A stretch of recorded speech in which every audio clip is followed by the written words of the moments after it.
Bon ben bonjour à tous. Je me trouve dans un joli lieu ce matin avec un ami, on va pas dire de longue date, mais d'une date Depuis, depuis avec trois petits points de suspension. depuis avec 3 petits points de suspension. Je vous présente Thomas Bech. Thomas Bech est un ami et c'est également un écrivain. Et je suis content ce matin de vous présenter, de vous annoncer une bonne nouvelle entre rêve et irréalité. Voilà, dans laquelle mon ami Thomas tient une très belle place, puisque je vais vous lire un petit extrait de ce qui a été dit sur Thomas. C'est que il a une très belle écriture qui donne envie de lire d'autres textes, et le reste de l'extrait je vous le diffuserai un petit peu plus tard. Moi, ce qui m'importait, c'était de cueillir Thomas sur le vif, et qu'il nous raconte un petit peu rapidement l'histoire de cette belle nouvelle dans sa vie. Bien sûr. Alors cette belle nouvelle, elle est due en partie à Nicolas Goodenough, qui est à côté de moi, qui a initié un atelier d'écriture l'année dernière. On s'est retrouvés à 4-5 personnes autour d'un café ou d'un thé, et on écrivait sur un sujet floral, enfin de fleuriste, dans un café, un salon de thé fleuriste. La Bohème. La Bohème. Chez Sophie. Chez Sophie. Donc il y a beaucoup de gens qui ont pris parti à cette écriture.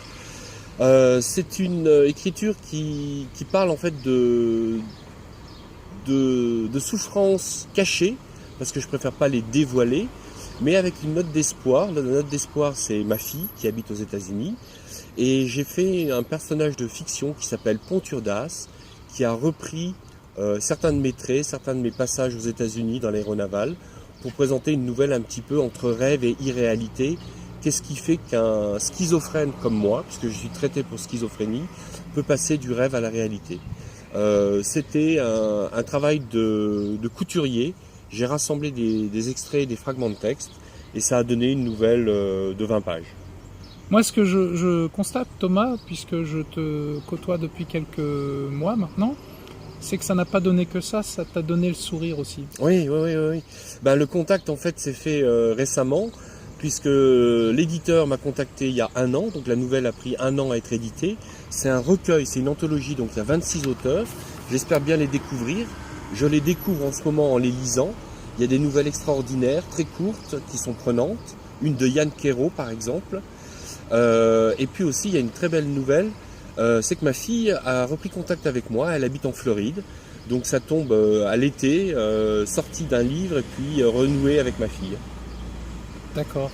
Alors, comment on pourrait lui expliquer ça en langage outre-Atlantique ? Come back, you're welcome to France, Lily. Super. Alors, pour terminer, je vais vous lire la 4e de couverture de cet ouvrage qui rassemble un certain nombre d'auteurs. Et si nos rêves étaient plus réels que nos jours ? Et s'ils modifiaient notre rapport au temps, à l'espace, aux autres, à nous-mêmes ? Le réveil sera peut-être douloureux, à moins qu'il ne soit salvateur, ou qu'il n'ait pas lieu du tout. À moins même que l'on ne dorme pas, que l'on n'ait jamais dormi, ou que l'on n'ait jamais été éveillé. Une anthologie de nouvelles par 27 auteurs francophones, de fantastique et de science-fiction, qui donne sa réalité aux songes, d'où qu'ils viennent et où qu'ils aillent. Voilà. Alors Thomas, une dernière question. Maintenant, si on veut se procurer cet ouvrage, on fait comment ? Alors, il y a un éditeur qui s'appelle Arcuiris, je vais vous appeler, A-R-K-U-I-R-I-S, c'est www.arcuiris.com, ou bien on peut contacter directement Thomas Bech, au 06 41 21 49 42, je vous les enverrai. Et puis il y a toujours ce fameux concept store La Bohème, qui fait des fabuleuses compositions florales, des thés venus d'ailleurs, et qui reçoit aussi les livres des auteurs locaux. Sur la commune des Pagny-Métessy en Haute-Savoie, c'est ça ? C'est ça. Bon, écoute Thomas, on lance cette petite bouteille à la mer sur l'océan des réseaux sociaux, et puis on verra bien comment les flots prendront en compte notre petit message de ce matin. Merci. Est-ce que tu souhaites rajouter quelque chose ? Je fais un gros bisou à ma fille. A big kiss to my little girl. Ah, bravo. Bah, écoute, on va finir là-dessus. Alors, cet ouvrage fait 18 €. Oui. 18, c'est marrant. C'est aussi le numéro d'appel des sapeurs-pompiers. Et c'est aussi le 18 juin, je crois, que aura lieu cette année la fête des pères. La fête Donc des ça pères, fait ouais. un très très bel appel du 18 juin en faveur de Thomas Bêche. Retenez bien ce nom. Merci et belle journée à tous. Au revoir.